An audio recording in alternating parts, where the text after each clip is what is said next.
ya. Tapi terus begini, Pak Arsul menyamakan apa yang dilakukan oleh KPU dengan putusan 90 itu betul sudah dilaksanakan. Tapi kemudian kalau Pak Arsul menyatakan putusan Mahkamah nomor 102 garis miring PUU 6 Romawi tahun 2009 itu sama dengan apa yang dilakukan oleh KPU, itu mohon untuk dicek kembali. Saya belum bisa menyalahkan, tapi dicek kembali.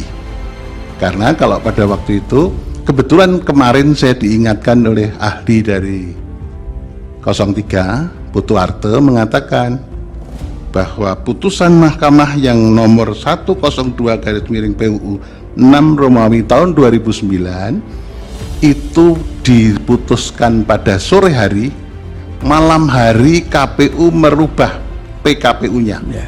Karena pada waktu itu belum ada putusan Mahkamah Konstitusi yang mengatakan KPU merubah atau membuat PKPU harus konsultasi DPR. Tapi kemudian ada pengujian undang-undang di Mahkamah Konstitusi mengatakan PKPU harus disusun dengan konsultasi DPR. Pakar Hukum Tata Negara Universitas Gadjah Mada, Yanse Arizona mengatakan Mahkamah Konstitusi memiliki kewenangan mendiskualifikasikan Gibran Rakabuming Raka sebagai calon wakil presiden. Mahkamah bisa mendiskualifikasikan Gibran dengan dalih melakukan kecurangan pemilu dan tidak memenuhi syarat pencalonan. Tindakan MK mendiskualifikasikan calon pernah terjadi saat pilkada. Yanse mengatakan MK memiliki pengalaman untuk mendiskualifikasi calon karena melakukan kecurangan pilkada. Kejadian tersebut di Kabupaten Kota Waringin Barat. Salah satu calon melakukan kecurangan pemilu dengan menjadikan 62% pemilih menjadi relawan. Menurut Yanse, saat ini sudah tidak ada perbedaan rezim pemilu dan pilkada, sehingga penanganan pilkada juga bisa dilakukan dalam menangani pilpres. Diskualifikasi calon kandidat juga pernah terjadi di Brazil pada tahun 2023. Pengadilan Pemilu Brazil memutuskan mantan Presiden Jair Bolsonaro tidak memenuhi syarat untuk mencalonkan diri hingga 2030 karena melakukan kecurangan pemilu. Selain itu, Yanse mengatakan diskualifikasi karena manipulasi syarat pencalonan bisa dilakukan. MK pernah melakukan itu dalam Pilgub di NTT. MK mendiskualifikasi pasangan kepala daerah terpilih Oren Patriot Riwukore dan Tobias Uli dari Pilkada Kabupaten Sabu, Rejua. Diskualifikasi ini terkait dengan status kewarganegaraan Orien yang karena terbukti warga negara Amerika Serikat. Dalil serupa bisa digunakan untuk mendiskualifikasi Gibran Rakabuming Raka apabila pencalonan Gibran menggunakan putusan MK nomor 90 dan penerimaan KPU dimaknai memanipulasi syarat pencalonan. Putusan MK nomor 90 memberikan karpet merah kepada Gibran untuk menjadi calon wakil presiden. Putusan ini mensyaratkan calon minimal usia 40 tahun, namun syarat minimal itu tidak berlaku bila berpengalaman sebagai kepala daerah.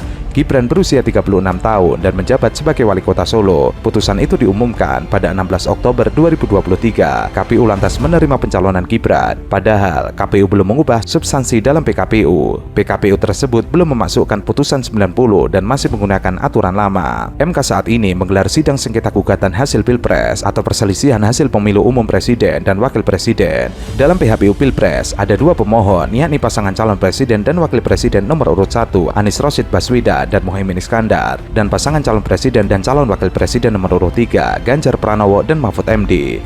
Dalam petitumnya, kedua pemohon memohon kepada MK untuk menyatakan batal keputusan KPU nomor 360 tahun 2024 tentang penetapan hasil pemilihan umum secara nasional. Pada saat pendaftaran saudara Gibran, KPU itu masih menggunakan peraturan KPU nomor 19 tahun 2023. Karena kita ingat pendaftarannya dilakukan tanggal 25 Oktober.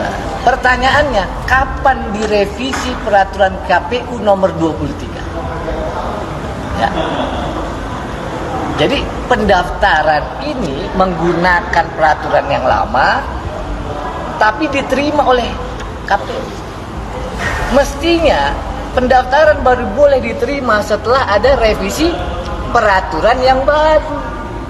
Kalau teman-teman mau masuk rumah, ya, ada tulisannya, siapapun yang mau masuk rumah tidak boleh pakai sepatu. Ibu bapak pakai sepatu boleh nggak masuk?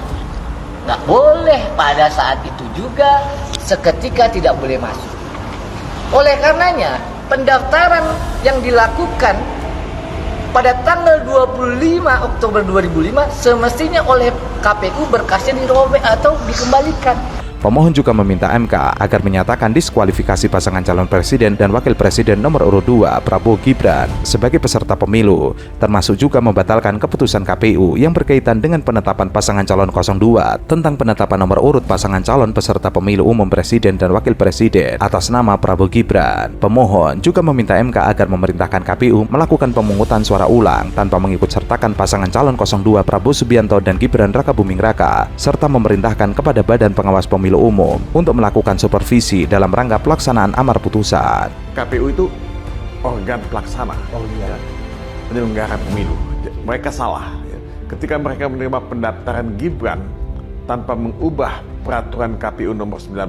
Itu sudah salah karena peraturan KPU nomor 19 itu masih belum mengadopsi putusan MK nomor 90 yang membolehkan seseorang di bawah usia 40 tahun selama dia menjabat sebagai kepala daerah yang dihasilkan oleh proses pilkada bisa untuk menjadi capres atau cawapres.